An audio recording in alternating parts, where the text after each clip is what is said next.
حضرت عمر فاروق رضی اللہ تعالیٰ عنہ مدینے کی گلی سے گزر رہے ہیں، امیر المومنین ہے، مدینے کی گلی سے گزر رہے ہیں، ایک گھر کے اندر سے بچیوں کے رونے کی آواز آئی، بچیاں رو رہی ہیں، اور بچی اپنی ماں سے کیا کہتی ہے؟ کہتی ہے اماں ابو بکر تو اب انتقال کر گئے، حضرت عمر کا پہلے دن ہے خلافت کا، اب ہمارا کیا بنے گا؟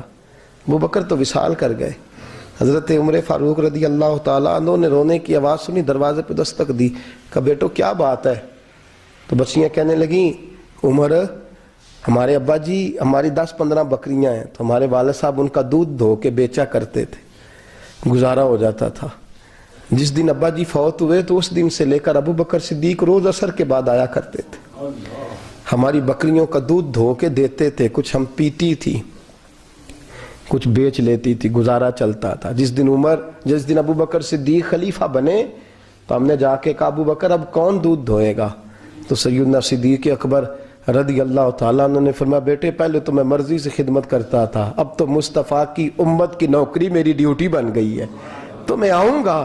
بچیاں رو رہی ہیں، حضرت عمر کو بتاتی ہیں، کہتی ہیں ابو بکر چلے گئے ہیں تو ہم پریشان ہیں، یتیم ہیں، لاوارث ہیں، بھائی کوئی نہیں، کون آئے گا، کون دیکھ بھال کرے گا؟ حضرت عمر فاروق گھٹنوں کے بل زمین پہ بیٹھ گئے، ان چھوٹی چھوٹی بچیوں کو سینے سے لگایا، فرمانے لگے میں ابو بکر کا کیا کروں، میرے لیے رستے بڑے مشکل کر گیا ہے، میں اس کے کس بادشاہ وقت ہو کے وہ غریبوں کے گھروں میں آ کے ان کی بکریوں کا دودھ بھی دوتا تھا، امیر المومنین ہو کے یہ رنگ بھی تھا۔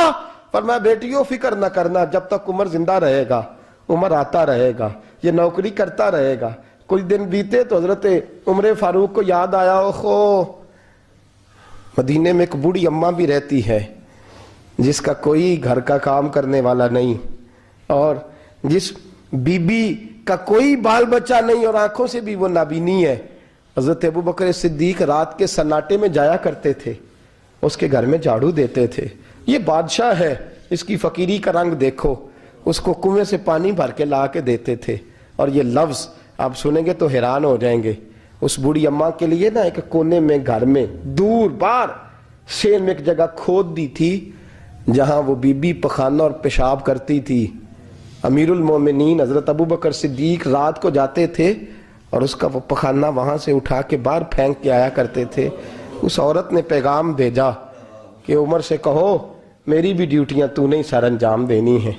عمر فاروق ساری رات کام کرتے، سناٹا گہرا ہوتا تو جھاڑو دبایا ہے بغل میں، اور عمر فاروق نکلے ہوئے اس بی بی کے گھر میں جھاڑو دیا جا رہا ہے۔